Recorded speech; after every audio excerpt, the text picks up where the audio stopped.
We will now kick things off. It started off with Alabama A&M head coach James Spady. The team was defeated by Prairie View A&M, and they will travel to Arkansas at Pine Bluff for a 2:30 kickoff to end the season. Good morning, Coach Spady. Good morning.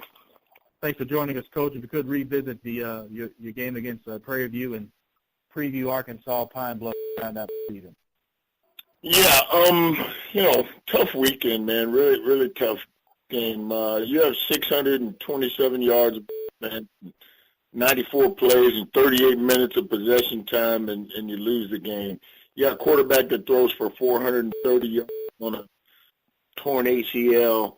You got a running back who rushes for 100 yards, and a receiver who catches, 180, 177, something like that. And then you lose the game. It's just, it's really maddening, especially when, you want that so badly for your seniors who have really done a great job this season of showing leadership on a team with not very many seniors.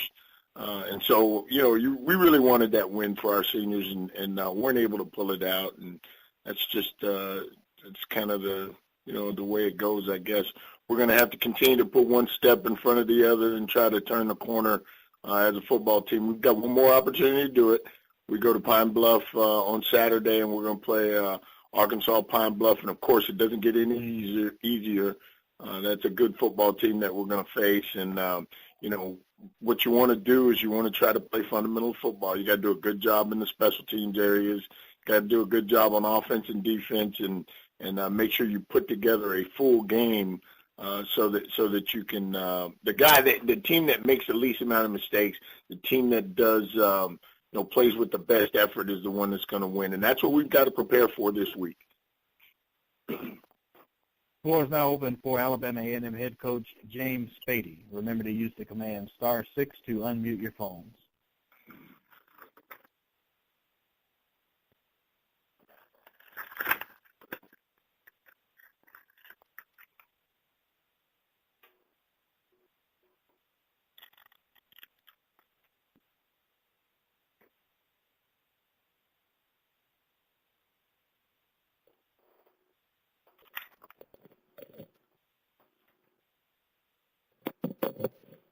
Coach, talk about that fourth quarter there against Prairie View A&M and how critical it was each and every play, it seems like. It's pretty critical throughout the game. Not just, I don't think the fourth quarter led to our demise. I think missed opportunities in the first quarter where we settled for field goals and we should have gotten touchdowns, where we had lapses in coverage and didn't do a good job of covering a kick, and they ended up scoring. I don't know if that was in the first quarter, but, the fourth quarter was just kind of anticlimactic. You have to come out and you have to establish yourself in all three phases early enough in the game that you force the other team to adjust. And there's our special teams area just wasn't quite up to par. We can't go in the red zone and kick field goals and expect to be a good football team. So we've got to be able to put it all together. And the fourth quarter was just kind of a symptom of the problem, if you will.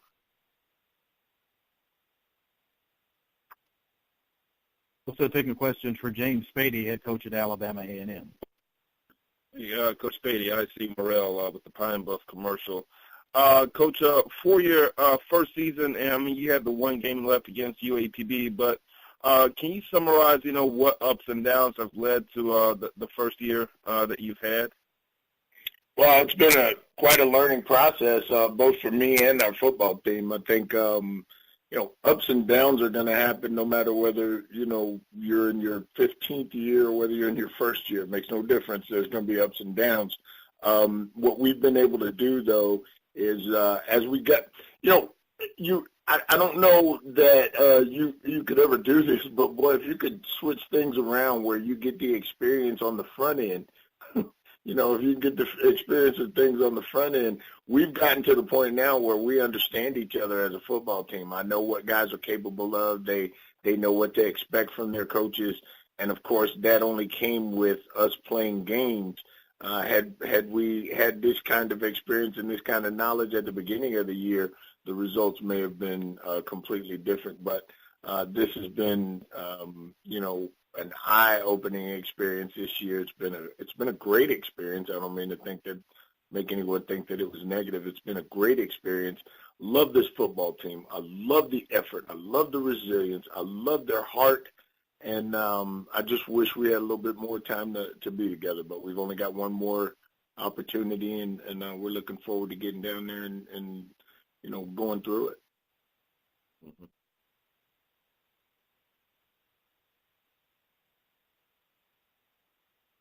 Got to tell you, I'm really proud of Nick Carden getting named Special Teams Player of the Week. He really did a good job punting the ball for us. I'm really excited about that for him. He's going to be a really good punter for us going forward.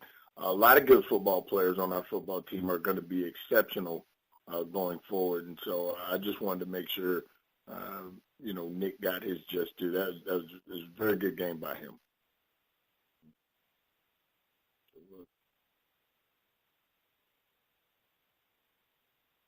We have a few minutes left in the segment with James Spady taking your question. *6 to unmute your phone.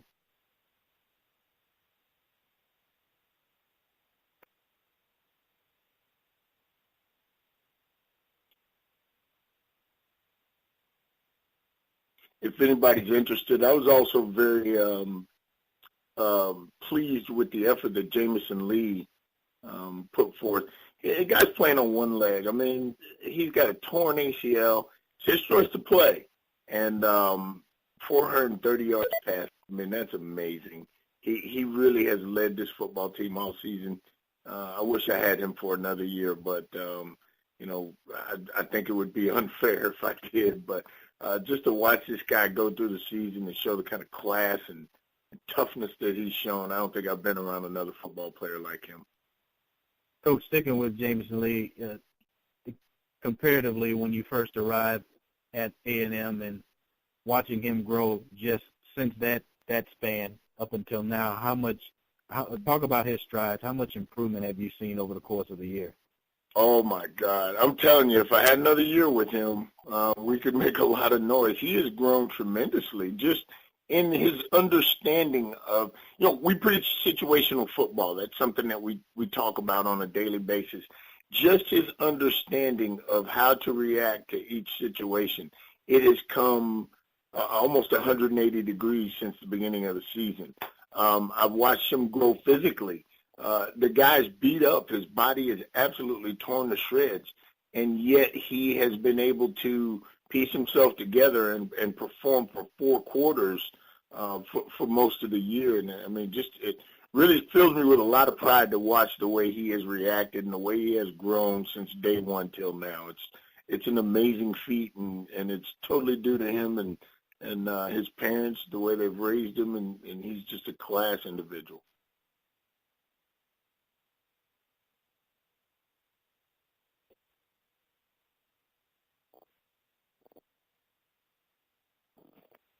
And do we have any more questions for Alabama A&M head coach James Spady?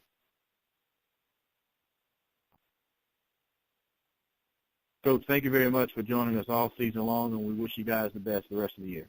Yes, sir. Thank you so much. Thanks a lot. That's James Spady, head coach at Alabama A&M. Again, his team travels to Arkansas Pine Bluff this Saturday for a kickoff that starts at 2:30 p.m.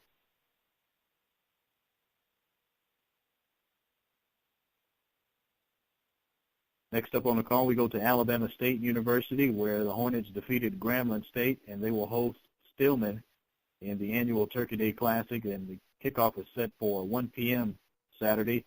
We say hello to head coach Reggie Barlow. Good morning, Coach Barlow. Good morning. Thanks for joining us, Coach.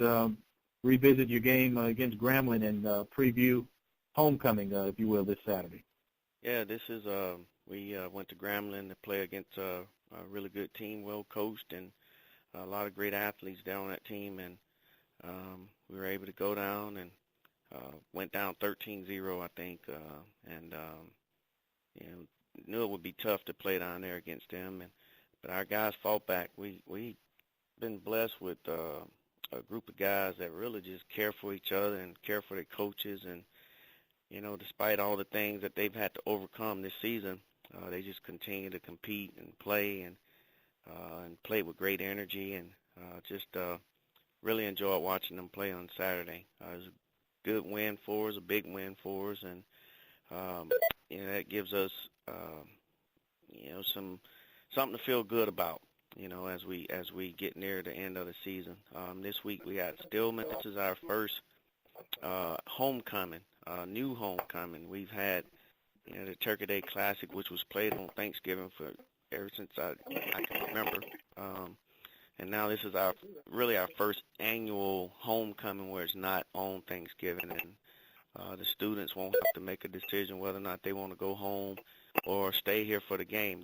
Everybody will be able to be here. So a new tradition starting, and we're all excited about it, and looking forward to playing against Stillman. Obviously, it's a team that we don't know much about, and we haven't been able to exchange any film with them. So going to try to figure it out on the fly. We played them last year, and so we'll just visit that tape. And the floor is now open for Alabama State head coach Reggie Barlow. Remember to use the command *6 to unmute your phones.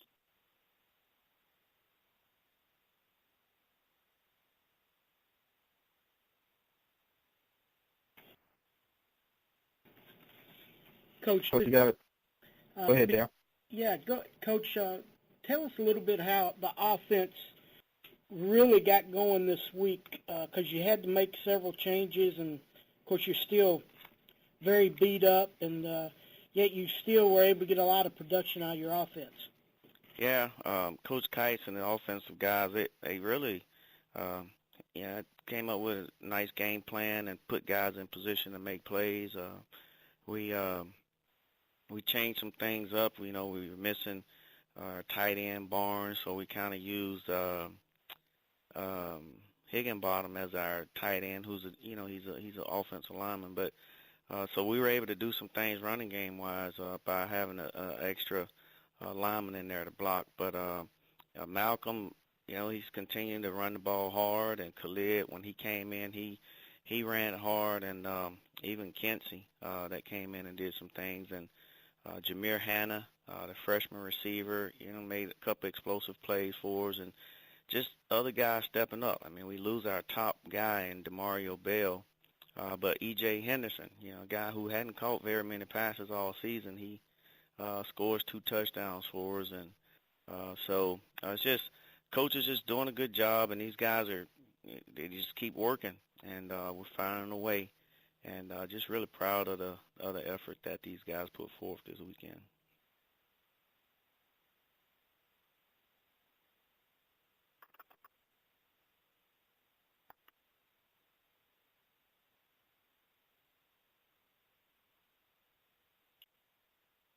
Coach Malcolm Cyrus has had on his hard hat all season long, and I'm sure he's put himself in pretty good position to be one of the candidates for Player of the Year. Talk about his play this season.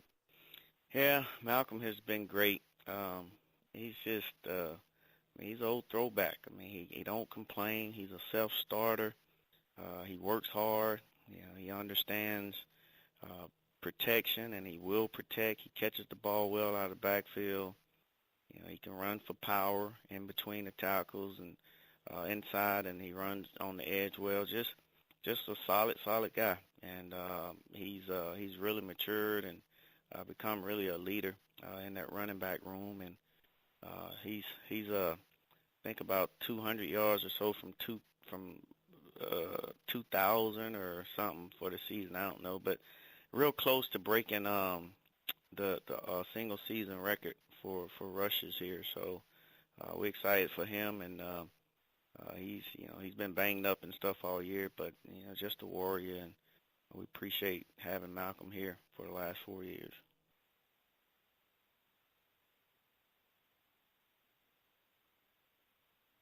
We're still taking questions for Alabama State head coach Reggie Barlow.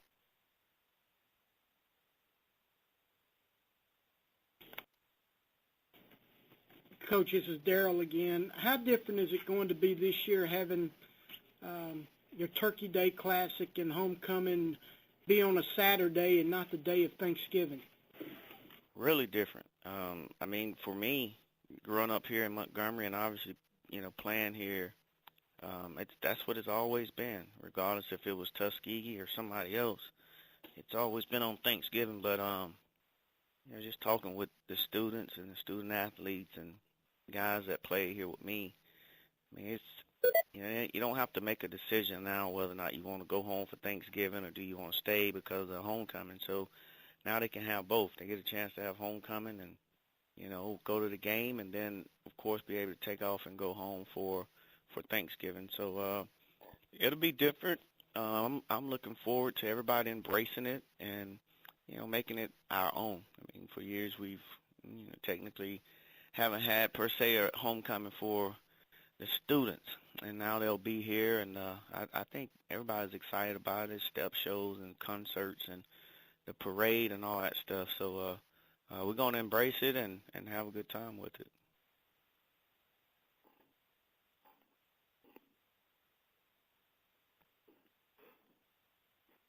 Coach Cyrus, you talked about the record he could potentially break, and according to what we have, it's Brad Baxter that was set in 1986. First of all, being an alum and a former player of ASU, are you familiar with Brad Baxter and what he was able to do at ASU comparatively?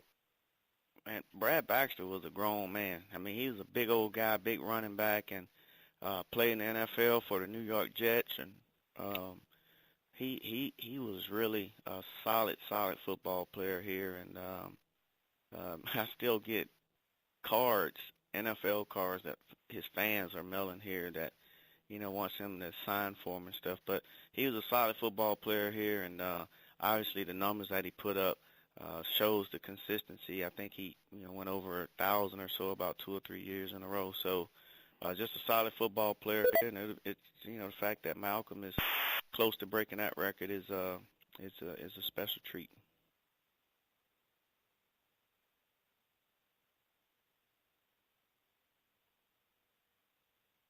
What was the locker room like? How rewarding was it for those guys? I guess particularly for the seniors, considering the season that you guys have had, to be able to go on the road and defeat a Grambling team like you did Saturday. Yeah, I mean, they were excited. I felt the energy of the guys really since Wednesday practice was just a team that was still having fun, excited about practice. And when we took the trip down there, I mean, the guys were focused in our walkthrough on Friday, and, we didn't want cold weather to be a distraction. And it's guys like Courtney Berry and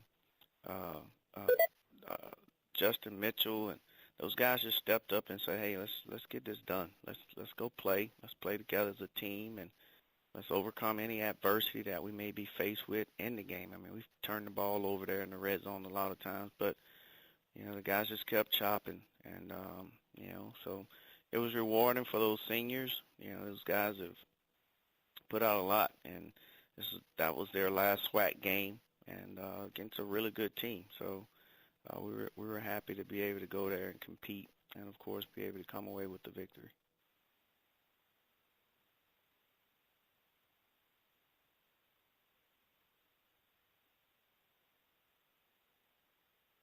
Do you have any more questions for Alabama State head coach Reggie Barlow?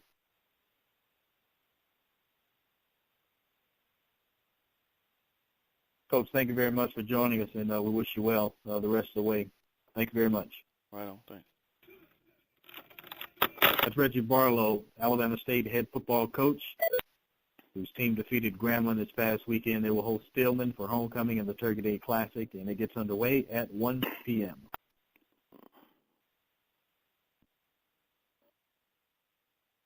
Next up on the call, we go to Jackson, Mississippi, and Jackson State. They defeated Texas Southern and will face Alcorn this Saturday for 2 p.m. kickoff. Good morning, Coach Jackson. How are you? I'm doing good. How you doing? Just fine, Coach. Thank you very much for joining us. If you could revisit your game with Texas Southern and preview rival Alcorn this Saturday.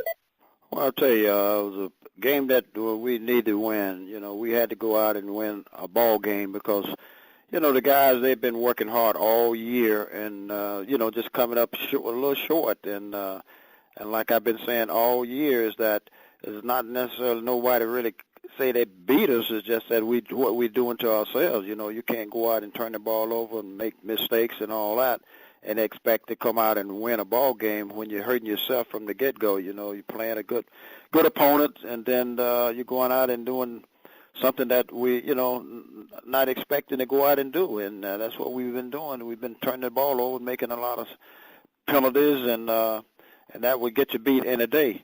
But this particular week, the guys, they decide they're going to really go out on the field with a lot of energy, and they play with a lot of energy, and they played pretty good the whole entire ball game. My defense really stepped it up to the plate this week, and my hats was really off to them because they really went out there and held Texas Southern quarterback and, time of possession and all that stuff down pretty good. And like I said, we didn't have the turnovers that we wanted to get from them, but yet and still we came out with a great victory. And like I said, this is what this team had been needed for a long time. These guys decide they want to play together, and they decide to come out, and that's what they did. But this week they got a big ball game. They're playing against a team that's already in the SWAC championship, and Alcorn have really been playing great ball all year. They've been well coached, and so we just got to be ready to go out and play and go out and like I said, we don't make the mistakes in the ball game, I think we'll be okay. Floor is now open for Jackson State head coach Harold Jackson.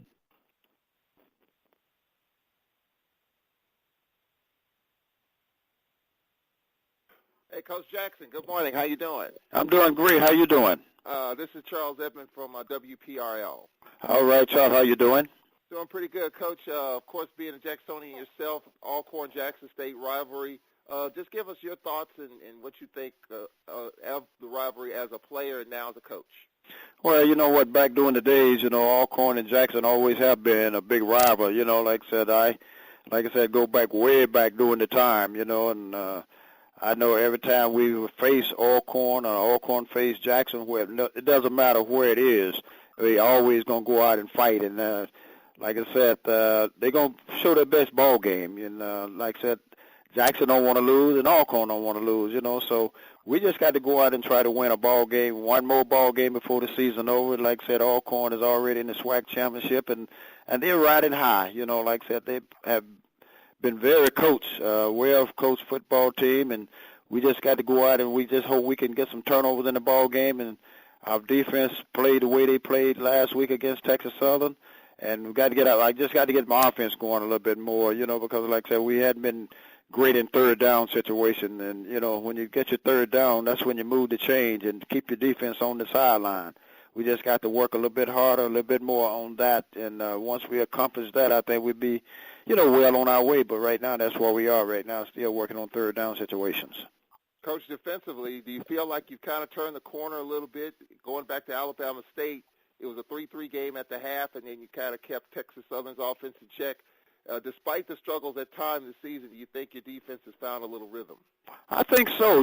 I think they feel good about themselves, and I think they plan with a little bit more energy over there now, and although, like I said, my hat's off to them, very proud of the guys. They could have thrown the towel in and just said, hey, the season over and this is it. But these guys they're proud of what they're doing, and they're pleased with what's happening right now with it, because, like I said, as we can get the ball and and put the ball back in the offense's hand and give an offense a chance enough to do something with it, I think our defense is out there. I think they trying to get the ball back for us, and so all we got to do is go out and try to accomplish what we said we want to try to accomplish, and don't go out and make the mistakes to beat us, and we should be fine. What do you see in this Braves team as you break them down? Well, I tell you what, they're a very good football team. I don't see any lack of any play anywhere on this football team. They're just a skilled football team. They're like they're a senior football team, very experienced football team, and they don't make mistakes, and they just go out and play their game, and they're aggressive all over. Their defense kind of jump around, kind of give you a fishtail and think they're coming, and they just, when the ball snaps, here everybody's coming. So you just got to be ready to play with that kind of defense. Coach, how has your quarterback Ivy been able to hang in there despite the fact, you look at the fact that on your offensive line, I know you talked about the lack of depth up front, but how has Ivy been able to hang in there physically and mentally through all that?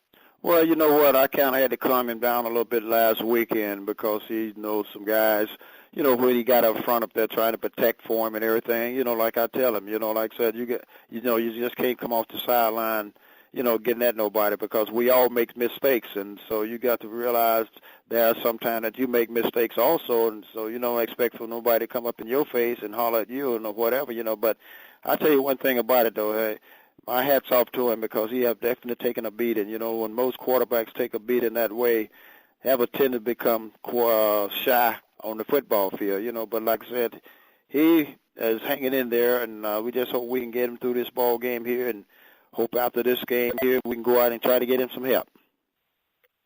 All right, Coach, appreciate it. Thank you.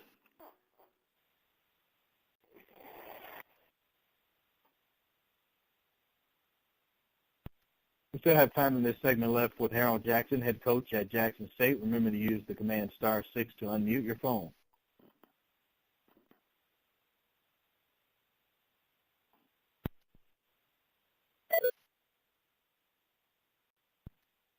Coach, how rewarding is it? Go ahead. Go right ahead, sir. Okay. Good morning, Coach Jackson. Ty Miller from Sheridan Broadcast. Just got one question for you. Okay. When you look at the turnover ratio and you look at this game, Alcorn State's a +6, you're -6. Could that be the difference in the ball game this week if you could protect and get turnovers from them? Well, I'll tell you what, that's been our problem all year as far as beating ourselves, with the turnovers and penalties. If we like I keep telling them, we can go out in a ball game and play mistake-free football. I think we would play with anybody in the SWAC. But we just got to go out and we just got to protect the football, and we got to make sure we protect our quarterback. And that's the main thing. That's the biggest thing that we've been having problem with all year is trying to get our quarterback protected because, like I said, we've been having a lot of problems with, we lost a lot of guys as injury at the offensive line, and that's one of the things that I've been having a lot of problem with all year is my depth at that offensive line position. But we've been finding some kind of way to patch and put pieces together, try to help protect the quarterback. So we just got to keep going for this one ball game, and if we can do that, we should be fine. Protect Irie because I tell you what, he's going to be one heck of a quarterback in this league before it's over.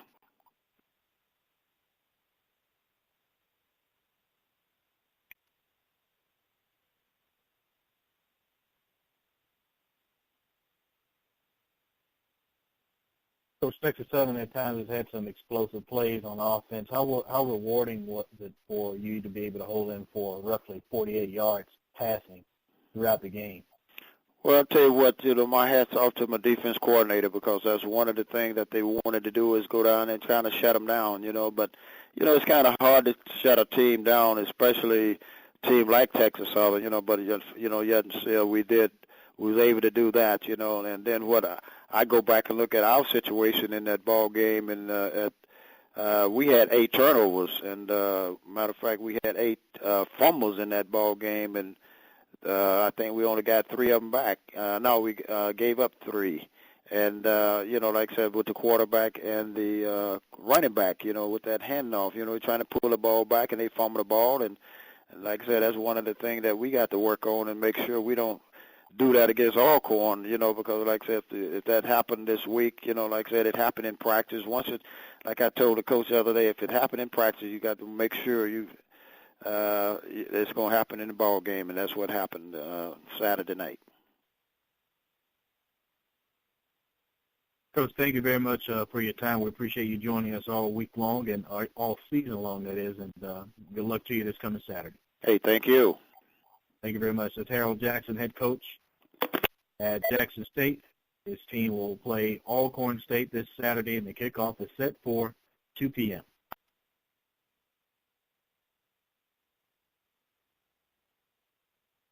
Next up on the call, we go to Arkansas at Pine Bluff and Monte Coleman. They were defeated by Alcorn State and will host Alabama A&M. Kickoff is set for 2:30. Good morning, Coach Coleman. Good morning. Thanks for joining us, Coach. If you could revisit the game against Alcorn and preview your last game of the season this weekend against Alabama A&M. Well, of course, it was another. I don't have the right word to use. A defeat that we thought we had a chance going into the game, even though Alcorn's a very, very good football team that clinched the East. We thought we had a very good game plan against it. That's one of those weekends where we just didn't execute to our fullest. Young football team like we are. Guys, for whatever reason, they're not carrying it over from practice to the game. Turn the football over. Play early in the football game with an interception for a touchdown. We come back out the second half. They have a kickoff return, the first kickoff in the third quarter for a touchdown. So this big play, they won the giveaway takeaway, which we pride ourselves on trying to win. Anytime you turn the football over, it's hard to win a football game. Great football game. They played well. So post our last game here at home against Alabama A&M. They're another very good football team. Right now don't really indicate the talent they have. So we got our hands full again this weekend. It doesn't get any easier, and we know that.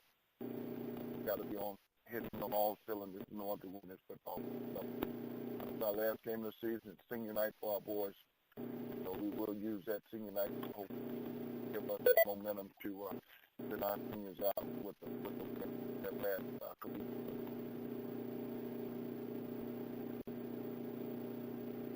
All right, the floor is now open for Monte Coleman, head coach at Arkansas Pine Bluff. Use the command *6 to unmute your phone.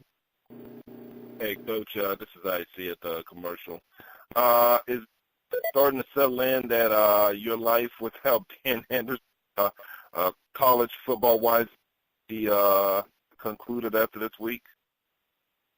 It did early on. I don't know what game it was. Ben has been good for us the last few years. I've watched this young man mature from a freshman all the way up to his senior year, and I've watched him do a lot of good things for us. He's a quarterback that took us to the championship game 2 years ago. Him and the supporting cast, and it's going to be lonesome around here without Ben. We do have some quality quarterbacks in the wing, but Ben Anderson has played well for us, and we will definitely miss Ben once this last game is over. Mm-hmm. All right. And I know it's one game left, but where's your recruiting focus now? What side of the ball? My recruiting focus right now, I see, is definitely across the board, but the main focus is going to be on the defense at the linebacker position. We'll also look at some safeties. We've got a couple of kids right now that I'm not at liberty to really say their names, but we do have some early commitments that will be here in January to go through spring ball with us. And that's what we're trying to do. We're trying to find some guys that can go through spring with us. And on the defensive side of the ball, the defensive line, and definitely the offensive line. But the main focus, to answer your question, is going to be on the defensive side of the ball. Okay. Right.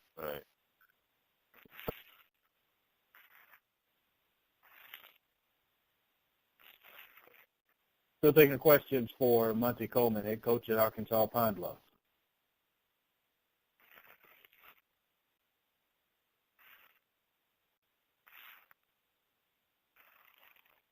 Coach, how efficient was John Gibbs Jr., quarterback there for Alcorn State against you guys? He did what he was asked to do, I believe. And Coach Shadham came with a good game plan. The young man didn't try to force anything. We've been accustomed to him running the football a little bit more. At times we put 7, 8 guys in the box, and instead of trying to run the football with him, they threw the football efficiently. So I think he managed their game plan very effectively. He's a young man that we tried to recruit out of high school. So he and we talked briefly after the game and have talked the last few years. And, I was hoping that he was a senior, that I wouldn't have to face him again next year. But he assured me that he's got another couple of years left. But the young man, I thought, played a very good football game. He stayed within the game plan that Coach Shea and his coaching staff had for him, and did a great job managing their game. And on offense, it appears as if you guys got first downs. You see, you got 21 of them throughout the contest, but the biggest problem appeared to be third down efficiency, in which you guys were 3 of 13. Talk about that area. We didn't execute. The offense has been pretty much a bright spot for us. To put up 6 points, and that's not to take anything away from Alcorn's defense. They played very good against it. They took the ball away with fumbles. They took the ball away with interceptions, and they kind of mixed it up. I thought the offense played well. Our offense played well, but we just didn't. It wasn't hitting on all cylinders as far as putting points on the board. When we did get down in the red zone, we missed field goals. We had extra points blocked. For whatever reason, we just didn't play all the way up to par. So, it's something that we definitely got to go back to the drawing board this week to make sure that when we do get in the red zone, or we've got to do a better job with our third down efficiency. We've moved the ball pretty much consistently throughout the year, but for whatever reason this past game we couldn't get it in the end zone. So we'll hopefully do a better job this weekend.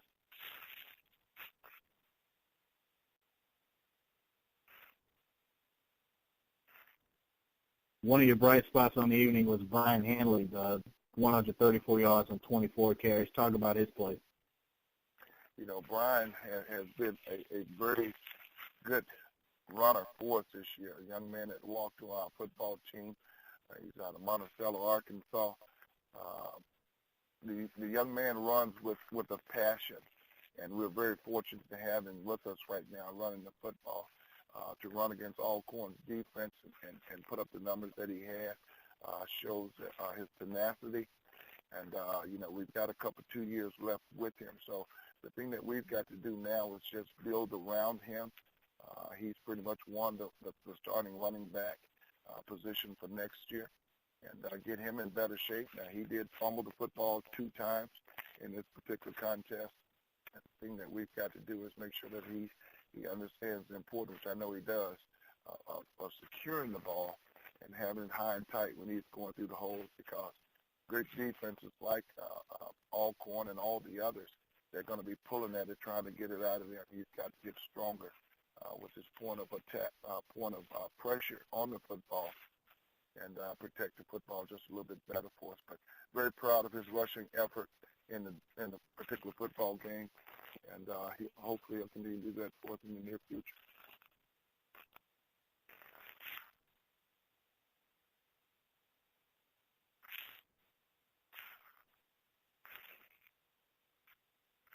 I have time for one more question with Monte Coleman, head coach at Arkansas Pine Bluff.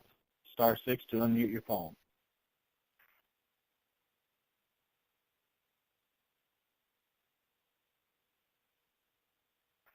Do you have any more? Go ahead, Coach. Comment as I get ready to get off the phone. The thing that's driving me and keeping us going right now, we still have the effort, even though we're losing by large margins. These last few football games, I still see our guys putting out the effort, so that makes me very optimistic. We're a very, very young football team, especially on the defensive side of the ball. We're making those freshman mistakes week in and week out, and regardless of how hard we practice on certain things. I don't think it's a game plan. I just think it's the use of our football team. So, I hadn't seen our guys just give up, just quit. They play until the last whistle blows, and that makes me very happy with our football team. Of course, no one wants to lose a game, and definitely lose the way we're losing. But I do see effort by our guys, and that makes me optimistic. Coach, thank you very much for your time. We appreciate you joining us all season long, and we wish you the best against Alabama A&M this Saturday. All right, now thank y'all. We're not up next Monday, is that correct? That is correct. Thank you very much. Yeah. Thank you. All right. That is Monte Coleman, head coach at Arkansas Pine Bluff, and his team will face Alabama A&M. They will host Alabama A&M, and the kickoff is set for 2:30 this Saturday.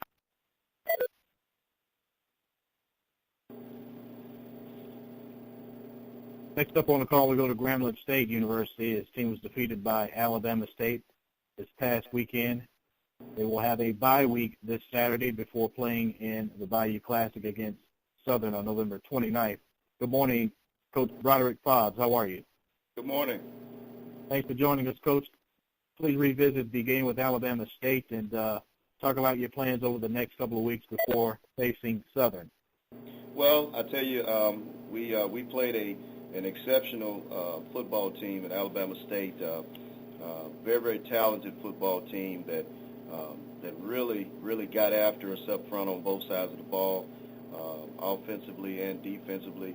I thought the offense and defensive lines, along with the running back, really, was a big, huge deciding factor in the ball game. And they just got after us and really gave us an old-fashioned butt whooping. So I tell you, Coach Barlow does an exceptional job as a football coach.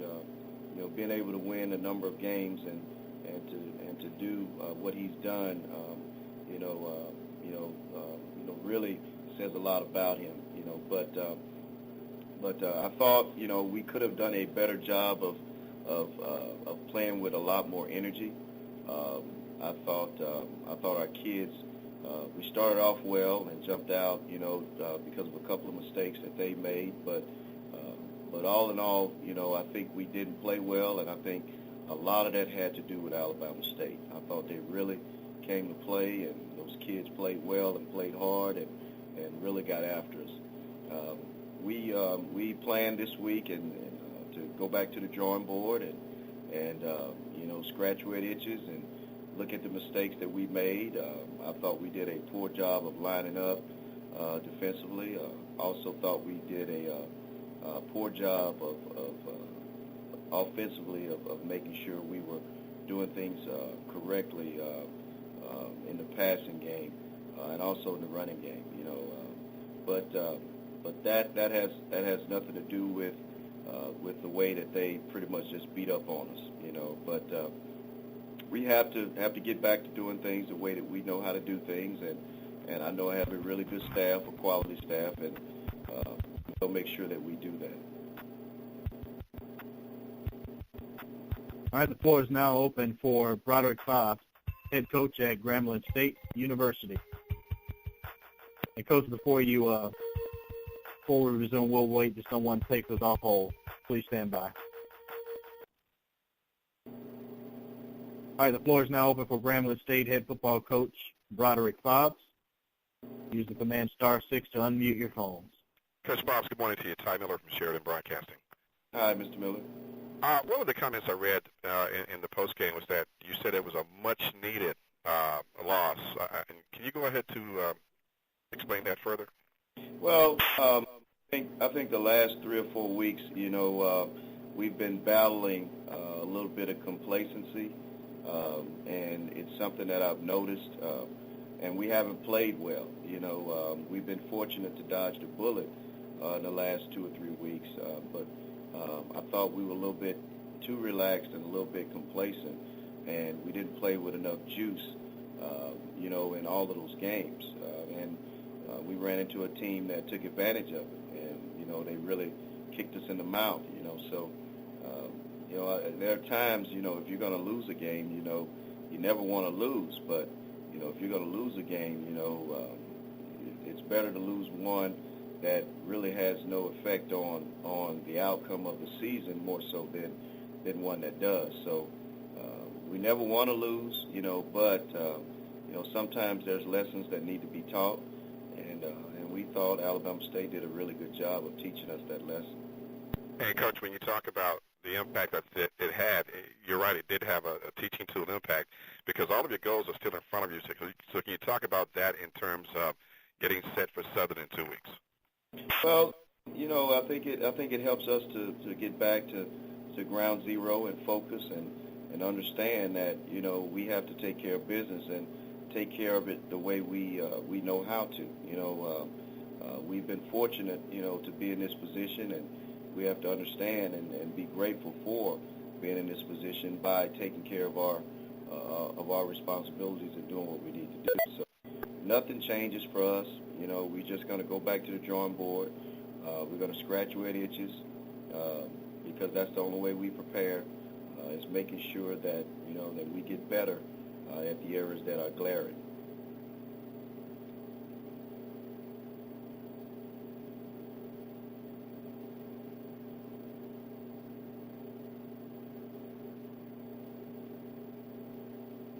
Coach, what was the locker room like after having so much success and then having your first conference loss of the season this past Saturday?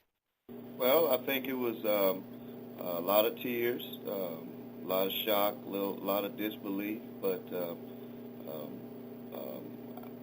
I'm not going to say I was not shocked because, I knew Alabama State was a heck of a football team, and there's a reason why they were ranked so high, and they have a good football team, and I think our guys, a little bit of piece of humble pie, which is something that they needed. When we play as hard as we play, when we play as hard as we can play, and play with passion and play with heart, then you give yourself a chance. But when you play with no energy, not to take anything from Alabama State, but when you play with no energy, you don't have a chance. So I think they pretty much did a really good job of playing the game.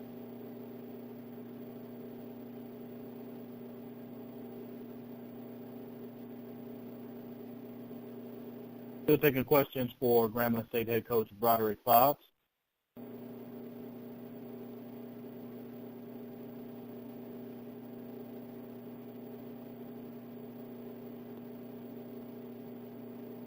So you've seen a lot of good running backs this past season. Talk about the one you saw this past Saturday with Malcolm Cyrus. I tell you, Cyrus is all that they said he was, and all that I thought he would be. Just a great football player, really good at catching the football. Did a really good job in the screen game. Great job of breaking tackles, and very, very durable. Very good vision. He's got the total package. And then when you put the kind of players that they got in front of him, it makes it even tougher, to stop him. So just a heck of a football player, heck of a talent, and I think he has a bright future.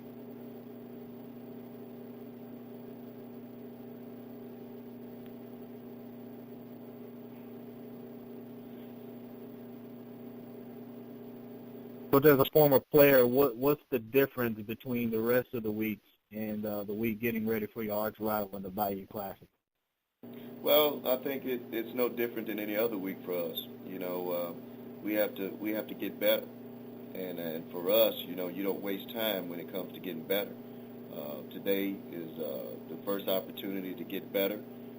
Yesterday, they got treatment and lifted weights and take care of their body and did a little striding to get themselves back to normal. But for us, it's about getting better.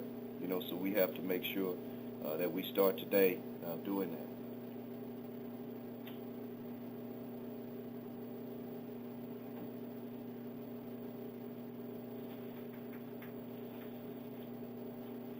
Do you have any more questions for Grambling State head football coach Broadrick Fobbs? Hi, Coach. This is Les East with the Advocate in Baton Rouge. How you doing? All right. How you doing? Good, thanks. Coach Odums mentioned last week that he had coached under your father earlier in his career. How long have you known Coach Odums, and what kind of relationship do y'all have? Well, I haven't known Coach Odums as long as my father and my brother Jamal have. I knew of Coach, and I knew how good of a football coach he was because my father would talk about him from time to time. So I was not surprised when He was able to get the opportunity at Southern University and also to take them to the championship and win the championship last year. Coach Odom is a stickler for doing things the right way, very, very disciplined coach, and very good guy. We haven't talked as often as we should, but I think our relationship is just beginning. But heck of a football coach. You could tell from looking at his teams play. They really get after it. They play fast. They're physical, and they're very technically sound. So it's going to be a challenge. Every week you play, you're playing against a good coach and you're playing against good players. So we're excited that we're in the position we're in, and to have an opportunity to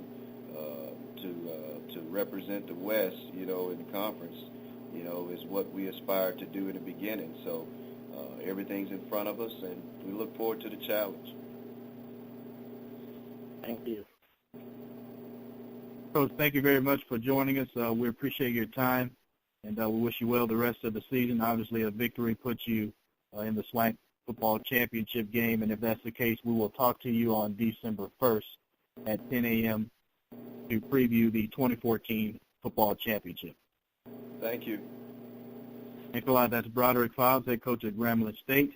His team has a bye week before facing Southern on November 29th, which will determine the Western Division.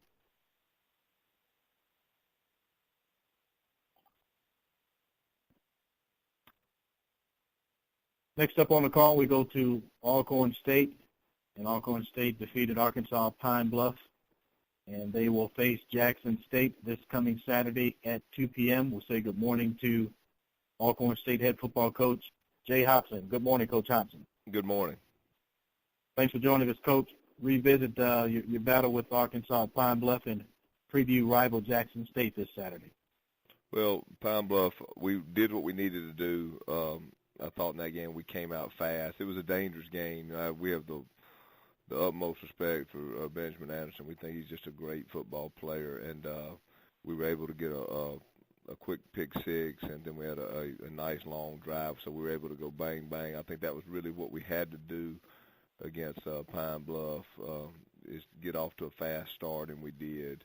I thought we played pretty good in all phases. I was pretty pleased in the game. Certainly some things we got to get better at, but on the whole, I thought offense, defense, special teams were solid. This week we got Jackson State, so we have the Soul Bowl here at Alcorn, and it's, that's all that really needs to be said. It's always the biggest game on the schedule, so we're looking forward to that challenge. Floor is now open for Alcorn State head coach Jay Hopson.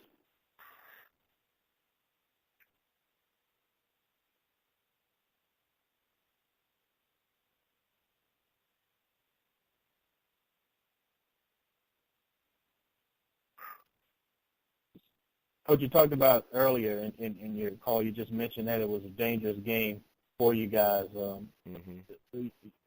The way you guys came out and to basically win the game emphatically, with already having clinched your division, what does that say about this team? And just give us your overall thoughts on that. Well, it's again, I hope we're maturing, and that was a good day. I was really proud of the team, the way they came out and attacked the game, and again, I thought starting fast was critical in that game, and I think we did. But on the whole, I was really proud of them because it was that game that was kind of sitting in between the Soul Bowl and it was kind of and we knew because we played Pine Bluff and Benjamin Anderson, and we again we have so much respect for his ability and their football team. It's such a dangerous football team. I thought the big start early is what helped us, and then we just continued to, I think, play well for 4 quarters, and so we were glad to get the W and move on to the next one. We're talking things over with Alcorn State head coach Jay Hopson.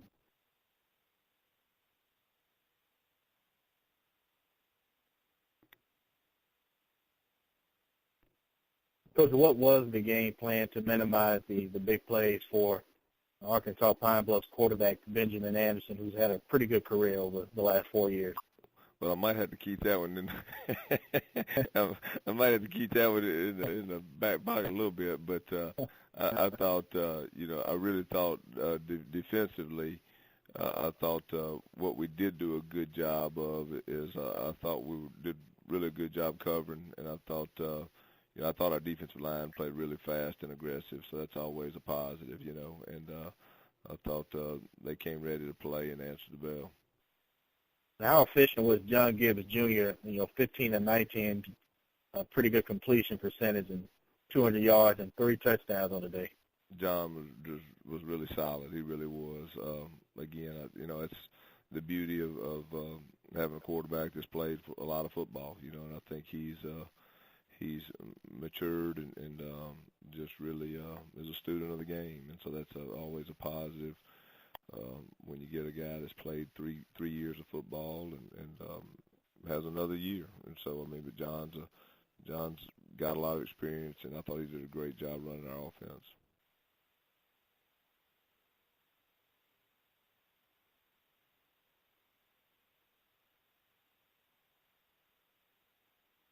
We have about roughly 4 minutes in the segment with Jay Hopson, head coach at Alcorn State.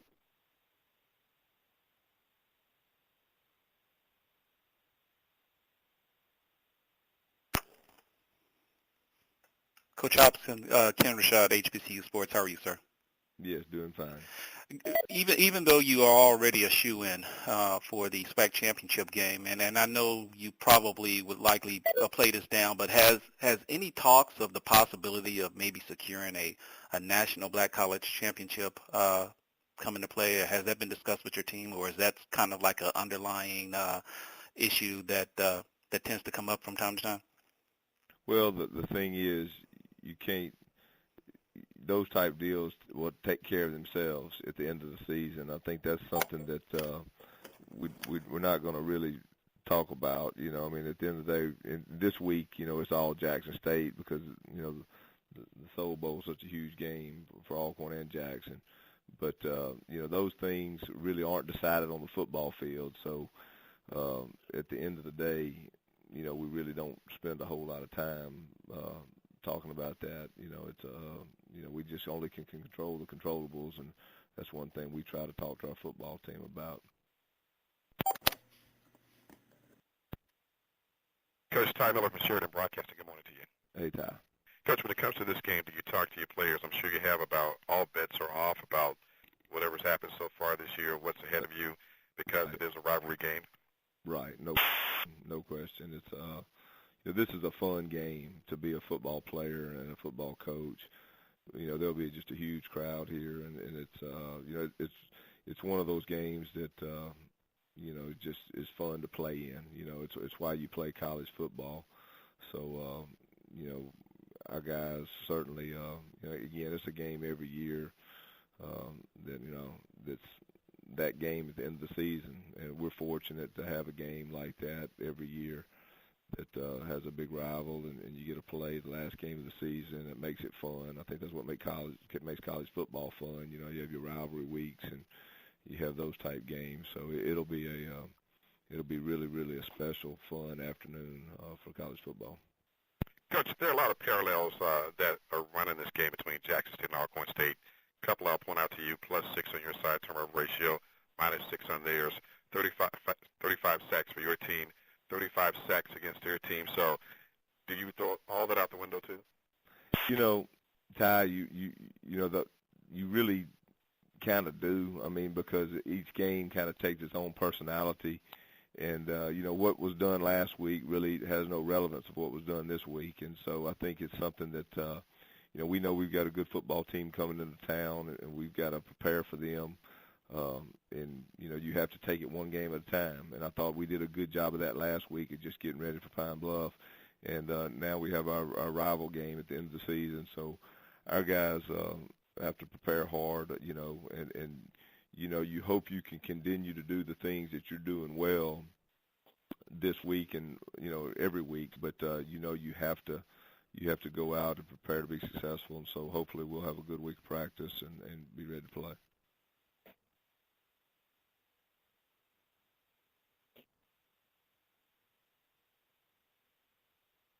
Do you have any more questions for Jay Hopson, head coach at Alcorn State? Coach, thank you very much for joining us, and we look forward to talking with you on December 1st at 10 a.m. to preview the 2014 football championship. Okay, thanks a bunch, guys. Thanks a lot. That's Jay Hopson, head coach at Alcorn State. His team faces Jackson State this Saturday at 2 p.m.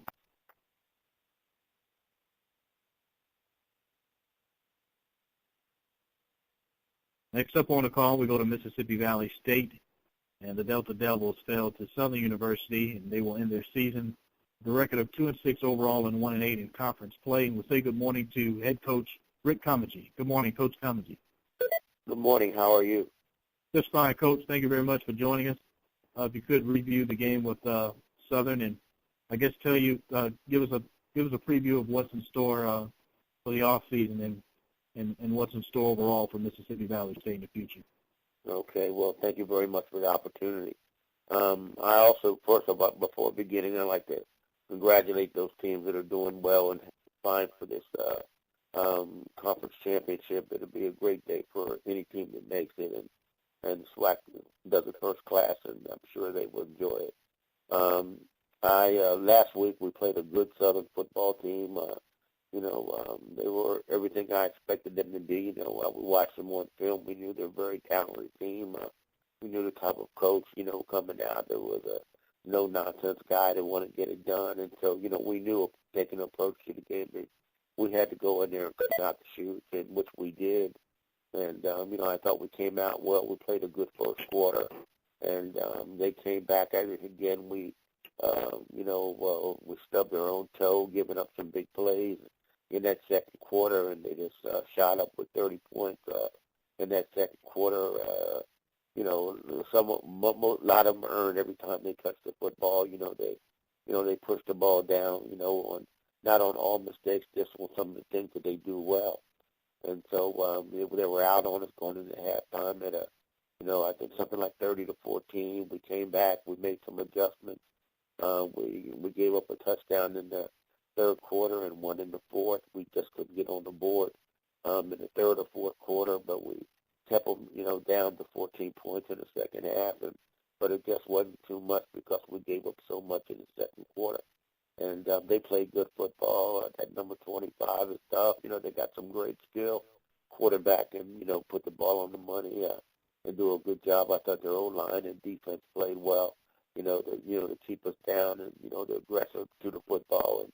And so, they did a good job. And I can't say any more than that except the time for us now to try to get ready in this off season to get our winter workouts as quick as possible so that, there's a good understanding of, what we're trying to do and the direction that we're heading. And right now it's about, remodeling this program and getting it set and started for next season. We saw a lot. I think we lost in every way a team can lose, and it's good for our young people because I think when we get in certain situations as we move forward down the line, we'll be prepared for those situations and be able to overcome those things. And the strength is a lot of times when you're not having the success and you gain that strength, as you move forward. And these guys are still up. They're not down. There's nobody saying they're going to quit and go here or go there. They're all looking forward to next season, and that's what I'm happy about. There's enthusiastic bunch of guys, and, hopefully this will be a good turnaround for us as we prepare for this upcoming season. Thank you very much. The floor is now open for Rick Comegy, head coach at Mississippi Valley State.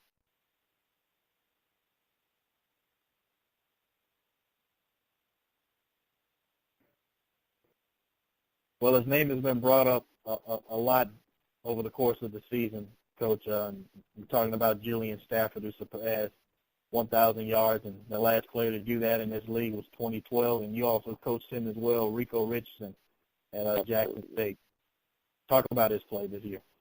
Well, he's been our go-to guy. There were times when he started getting some double teams and things of that nature, but he was able to work his way out. But the thing about this young man, he's a tremendous, tremendous athlete.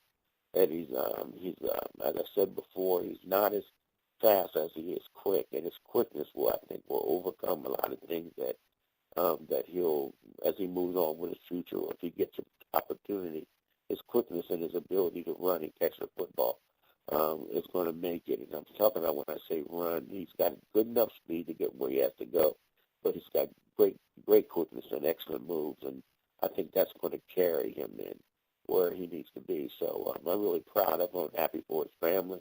And, you know, he's well-loved here on campus, and he's just a great young man. You know, he's you know, all-around guy. You know, he goes to class, he's a good student. You know, he's got the total package of what you're looking for in an athlete.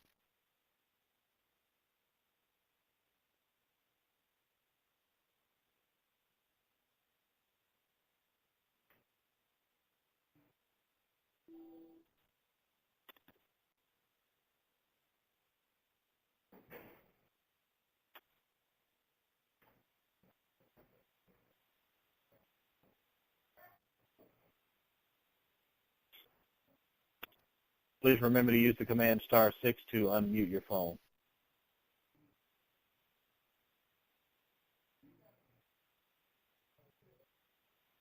Coach, defensively,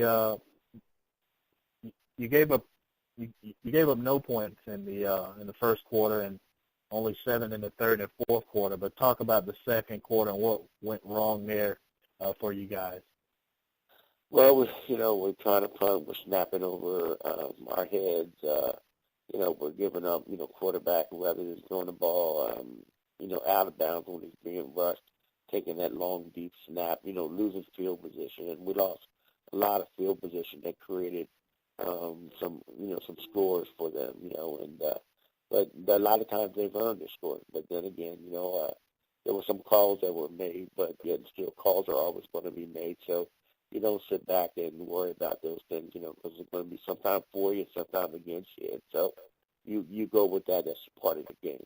And so, but there were some things that, I thought that we couldn't handle, that they just had, out-talented us in certain areas. And so they ran hard. They found some openings, but our kids continue to play hard. They did a good job of, coming out in their overload package, unbalanced package, along with their trish package with playing both tight ends and, kind of powered their way and doing some things, running that power play off tackle. And, there's some things we just couldn't handle.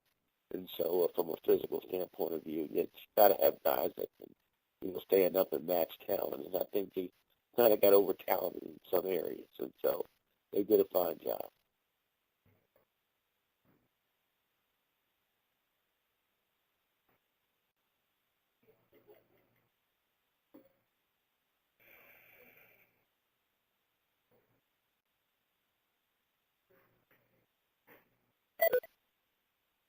What will be the biggest element you'd like to see over the course of the next few months in terms of improvement for your team? Well, I think we got enough young kids who got a lot of talent. I think we need to hit that weight room, get on that iron, and look like we're in jail.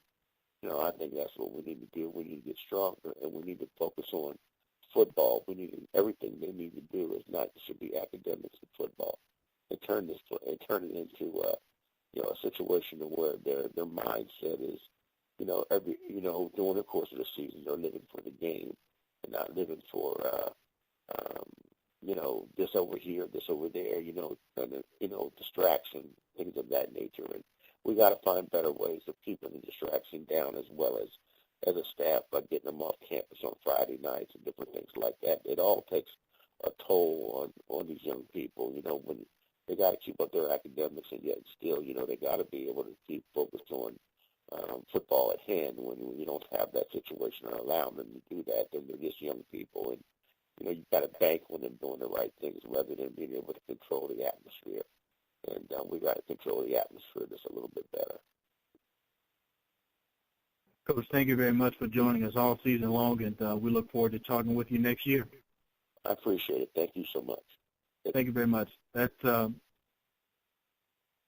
Mississippi Valley State head football coach Rick Comegy.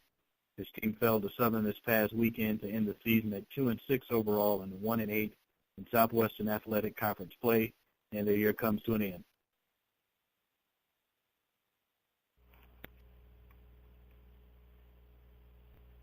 Next up on the call, we go to Prairie View A&M, and the Panthers defeated Alabama A&M this past Saturday. Their season comes to a close, 5-5 overall and 5-4 in conference play. And we say good morning to Prairie View A&M head coach Heishma. Good morning, Coach Northern. Good morning.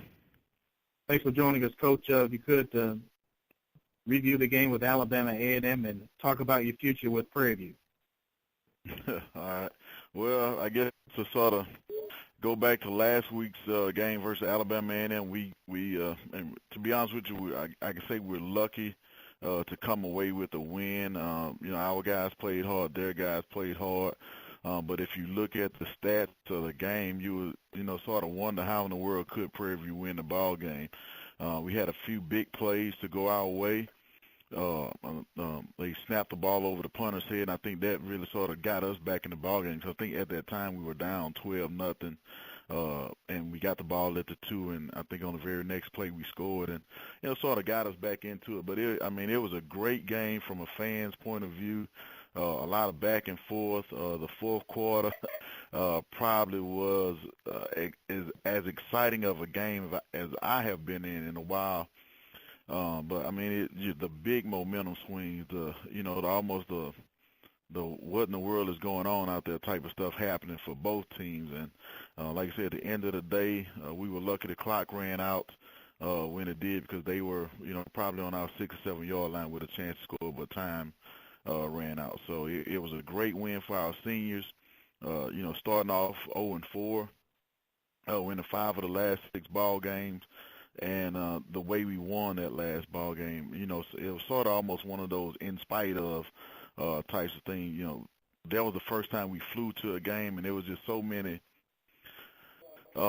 things throughout the week getting to the game. We had registration for the spring semester, so you might go out to practice and there's 50 or 60 kids when you normally have 85 or 90 on a Thursday, the day before you leave, and just the whole logistical stuff of getting there. But those guys played hard.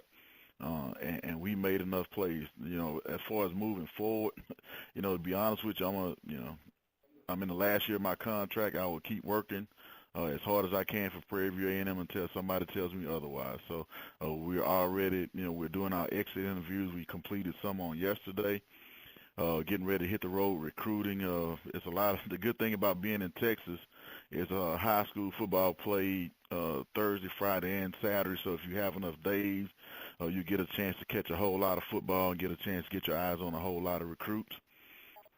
And other than that, we just, my biggest thing is getting people that don't work for me, in particular, to work with me on some things. So that's my biggest thing, get some people on the other side of campus to understand a little bit better how some other people do things as far as athletics is concerned.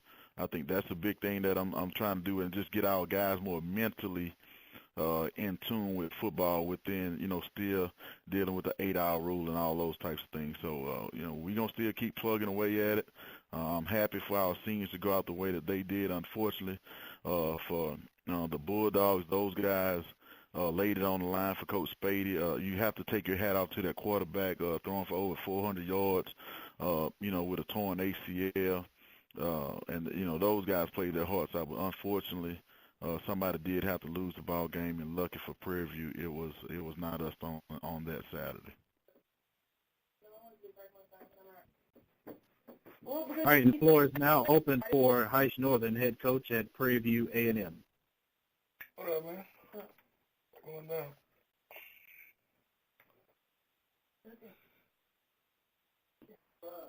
Huh? Coach, how rewarding was it for you to end the season with a victory overall? I know you guys have had some quality victories, and obviously it's not the season you wanted, but to be able to go out and end the season with a victory, what was the locker room like for those guys? Man, you know what? It was great. I just left. I had some of the equipment managers leave out of my office, and we were talking about just the scene on the field after the game. With players crying, coaches crying. I told them I wasn't crying. I had some of that field turf pebbles in my eye, so it may have looked like I was crying, but I wasn't. But, I mean, it was that game was what college football was all about, the way that we came back and won. And after Jerry, who a lot of people been wanting me to bench and get rid of or whatever, he threw that touchdown, and we had a couple of seniors walk off the field. And, with seconds left in the ball game, I said, man, I really don't care if we win this ball game. But I was just so proud of the way that you guys rallied and just kept on fighting, sort of in spite of. So, but it was a great locker room. The plane ride was much shorter, despite it looked like every time we got on the plane we had a 2-hour delay, even though it was a charter. But it was great. We had a few cheerleaders and some alums travel, so just having everybody enjoy and partake in that victory was special for the program. Coach Ty Miller, Sheridan Broadcasting. Good morning to you. Yes, sir. Coach, I know you mentioned at the top that you're in the last year of your contract. My question is, does the administration know the passion with you coach your team? To be honest with you, I would have to say no. I think they understand what we go through a little bit, but this is not a place where the president comes out to a football practice. This is not a place where you have Board of Regent members come out to football practice. My athletic director occasionally does. But like I say, it's a different environment. Their thing is, it's almost like they don't want to be standing over your shoulder. At one time, I actually thought Dr. Wright did not like athletics, but after he explained it to me, I understood. But I have been at places I've coached. I played at Southern, where at times you would have the president or the chancellor of the university come out to a football practice or be in a locker room after the game. I coached at Grambling State University for 8 or 9 years, and you would have the president come out. The person that was over basically like judicial affairs or student enrollment, or if the students had a problem, they would see people that were higher up on campus actively involved in athletics. But like I say, it's a little bit different here. I think it's more they want to stay out of the way, but at the same time, I have been places that people on the other side of campus are more involved in the athletic side, where you'll see them at more basketball games, football games, baseball games. But I understand their view, but that I'll sort of leave it at that. But, I think they understand my passion. If you talk to my players, I think they understand my views, because we don't have a lot of young men getting in trouble. We've totally erased all the APR penalties. I think when the report comes out, we'll be above 940, which is above the 930, which is the new measuring stick. If you look at it, we got some All-Americans. We're going to have some All-Americans on our team, and I'm not just talking about, HBCU. Jonte Hebert is leading the nation in all-purpose yards. Jerome Howard is in the top 5 in the country in tackles. So, we're able to recruit, and I'm not sure if you ever seen our stadium, but we're able to get quality student-athletes and coach them up, something that people don't think we're doing with what we have already. And like I say, my thing is, I just want, and I'm not going to say I want to make it to the new stadium, but I want to have a chance to take our recruiting level to another standard with what we have. Like I say, right now we're recruiting with a broken down Ford, and I tell people it's a lot easier getting a woman when you have a BMW or a Mercedes than it is. I had a car in college that didn't go backwards, and I had problems getting a girlfriend even though I was starting. So, sort of put it lightly that way. I understand, and we know what it's like to get kids, and you don't even show them the stadium when they come on a recruiting visit. So I think they understand my passion. Unfortunately, we didn't win as many games as I wanted to. Maybe if they wanted to, but, to say the ball is in their coach, I'm going to keep on working until somebody tells me differently. Okay, and Coach, to follow up on that, is there any timetable set from when a decision will be made? Nah, I haven't talked to anybody, so like I said, I'm going to keep on working. That's all I know. I think I'm a smart guy, but I guarantee you I'm going to work hard no matter where I am. I'm going to work hard until somebody tells me differently, and then when I leave here, wherever I wind up next, I'm going to work hard wherever I go. So, but I have not talked to anyone in the administration since the ball game. Okay, thanks, Coach. You're welcome. Thank you very much for joining us all season long. We really appreciate your time, and we look forward to talking with you along the way. Thank you, sir. Thanks a lot, Coach. That's Heishma Northern. His team ends the regular season at 5-5 overall and 5-4 in conference play.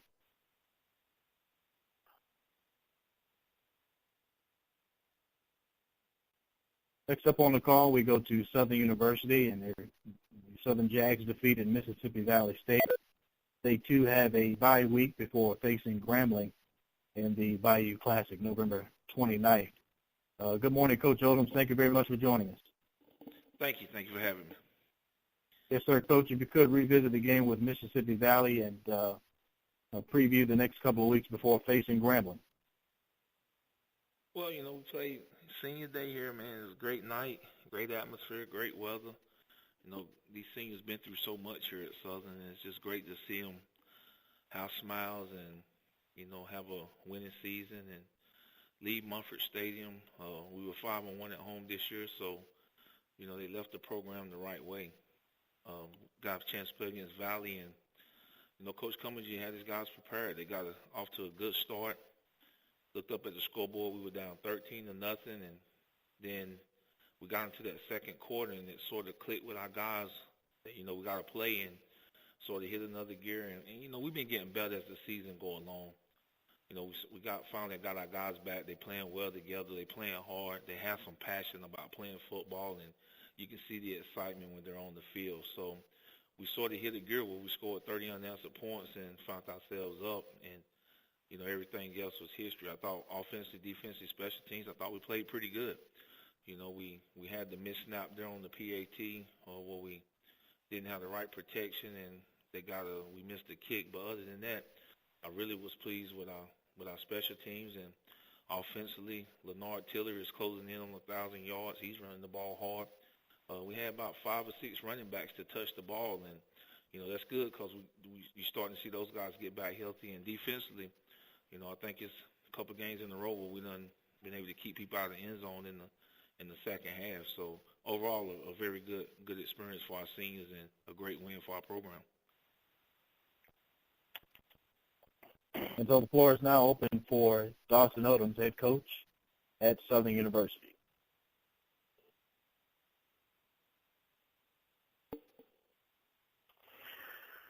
Hey, Coach, it's Les East. What's your practice schedule for this week, and what will y'all focus on during the open day? Just the fundamentals, get back to the basics. We'll practice 3 or 4 days this week, and we'll cut the time down some, and really just work on the fundamentals of football.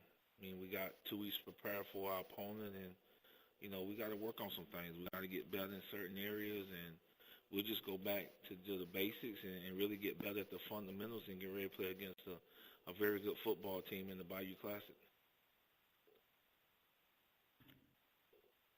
Coach Odums, this is Chris. How you doing? Doing great. Coach, just talk about what Saturday game meant for you, sending the senior class out, knowing that you arrived when many of these guys arrived at the same time, and being able to see them grow and mature. Well, just to see them leave as winners, and you can see the growth in these guys. When these guys first got here, the work ethic was not there. Winning was not part of their culture. And if other coaches are on the line, man, I understand how hard it is to change a culture. I mean, it really takes everybody being on board and being a part of it. And one thing we was able to do is that we have a process in how we do things, and our players know is that they go buy into that process, and if they buy into it, they'll become successful. And that's good because this senior class bought into it when I took over as the interim head coach, and now they're reaping the benefits of that process. They're some outstanding guys. Many of them already have their degrees, and, it's sad to see them go, but we understand when you leave that creates another window opportunity for somebody else to step up and continue to carry on the passing of that torch. And another question, Coach, talk about what makes Leonard Tillery such a special back. Well, I think he understands that, I think he's playing this year with a chip on his shoulder because when we came into camp, he wasn't the featured back. He had sort of lost his spot. But You know, some guys got injured, and he's showing why. He was our leading rusher last year, and he's showing why he's our starting tailback this year. You know, I'm proud of him. I think he's handled whatever adversity you've thrown at him. He's been the healthiest back we had, and he works extremely hard. I mean, you can see when he runs that, I mean, he's fighting. He's fighting for that extra yard, and, I mean, I'm just so proud of him and the fact that he's just competing at a high level. I mean, you talking about a talented individual that has a will to compete. That pretty much sums it up for Lenore Artillery.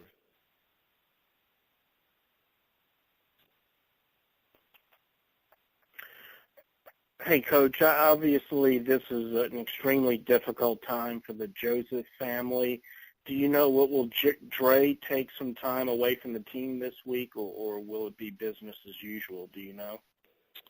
Well, I told him take as much time as he needs. I understand the difficulties that him and his family are going through, and, you know, we just send them our prayers, and, you know, I told him take as much time as you need. If you need us, we'll be here for you. Thanks.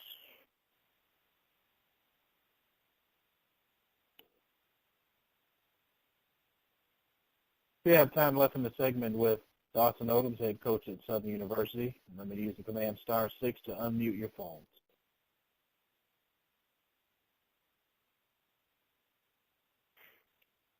Coach, you mentioned a couple of minutes ago that you would focus on some things you need to get better at during this week. What specifically are you trying to get better at?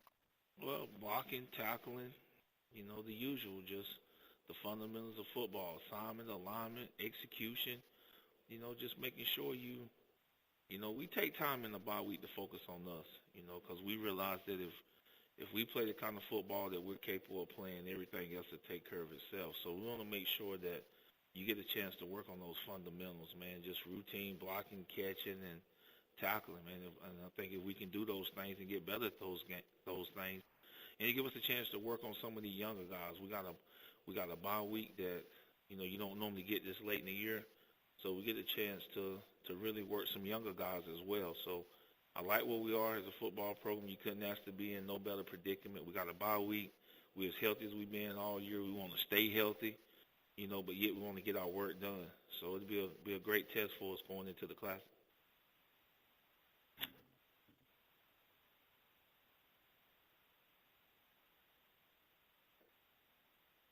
Coach, this is Chris again.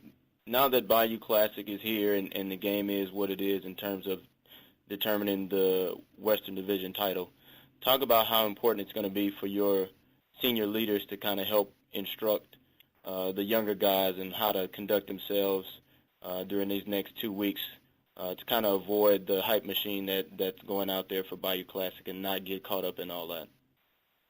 Well, I think from a mindset standpoint, they'll be fine. We don't play for another week, so it ain't you no good to be excited today. You know, we channel our energy the right way. We'll be focused and locked in. They'll be eager. You know, you don't have to worry about them getting up for this one. This is what I think you go to Southern for, to play in the Bayou Classic, and you know it's going to be a great opportunity for coaches, players, family, friends to enjoy our Thanksgiving. But we got a lot of players that been here and been in this program, and they know what we expect when we go to the Classic. We don't have to tell them nothing new. It's like what we expect every game. They'll lock in. They'll be focused, and, you know, we hope they'll be ready to go. And we'll take this week to get better on some fundamentals, and come next week we'll start working on our game plan to try to get something ready for a very good football team that we'll be playing in the Classic.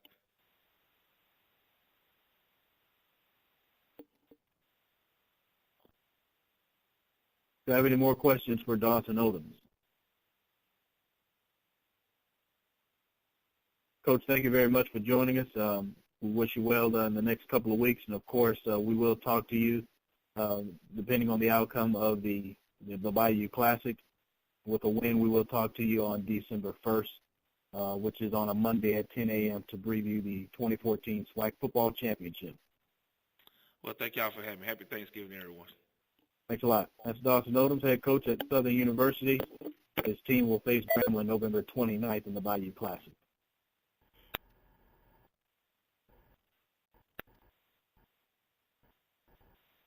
Next up on the call, we go to Houston, Texas, and talk things over with Darrell Asbury. Texas Southern was defeated by Jackson State, and their season comes to an end. They finished the season 5-6 overall and 3-6 in conference play. Good morning, Coach Asbury. Good morning. Thanks for joining us, Coach. Talk about your game with Jackson State and preview what's in store for Texas Southern football. Well, we took another tough loss to end the season, which I felt that we had opportunities to win the football game, and for whatever reason, we just didn't get it done. You only, like I told my staff and my kids, you only remember by your last ball game. I thought we got off to a pretty decent start. I would like to take my hats off to my young quarterback who hadn't played quarterback in 2 years. He was redshirted. We moved him to tight end, Mario Smalls, who came in, and I thought he managed the game well and didn't try to overdo too much and didn't give the game away. I thought the kid came in and did a great job for us. But we're just now wrapping up the season, just finished looking at the film on the game, trying to figure out the mistakes we made as coaches, trying to make sure that we put the players in the right position and the things that we as a team could have done better. So now it's time to recruit, get out and try to find us some players. We lost 21 seniors, and get out and try to replace these guys and replace those gaps that we really need filled to try to create some depth on this football team. I thought the program got off to a good start, but down the stretch, the depth caught up with us, which was a concern of mine all year. But the kids didn't quit. They kept fighting, and we were in every ball game. It's just, we just need to learn to finish down the stretch. And the floor is now open for Texas Southern head coach Darrell Asbury.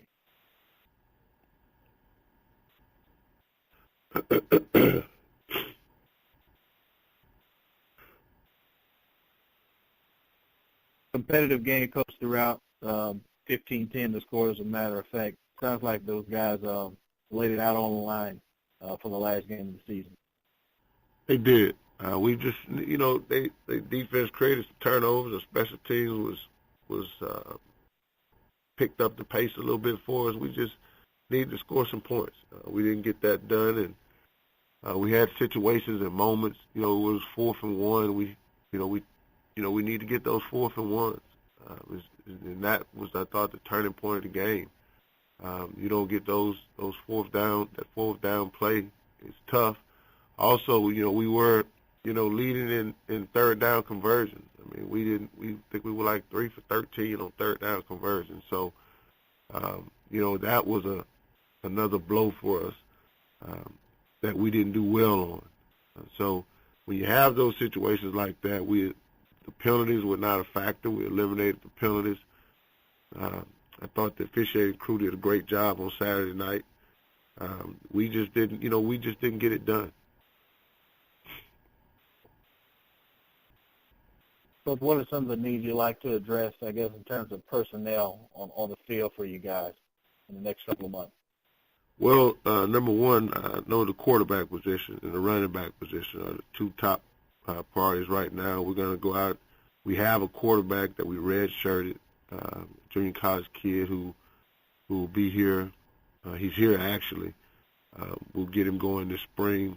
We'll continue to work Mario Smalls at quarterback. Those two guys right there are going to be key for us, and we're going to sign another quarterback. And the running back position. We, in the process, we're going to sign about 3 running backs. I mean, that's a very crucial position. I mean, you could tell the offense when Porter went down, the lack of production offensively in the run game. Then we really need to find us some tackles, at least 2 or 3 tackles. We're losing about 4 offensive linemen. We have a lot of guard bodies, but we need some tackles in there, bona fide tackles. And, defensively, replacing Trey Walker, that's going to be a key piece for us because, a lot of folks didn't throw at him. Jackson didn't throw at him but one time, and when they did, he intercepted it. So having to go out and find another Trey Walker replacing that young man and our defensive line play. We need we'll be able to sign about 19 kids this year.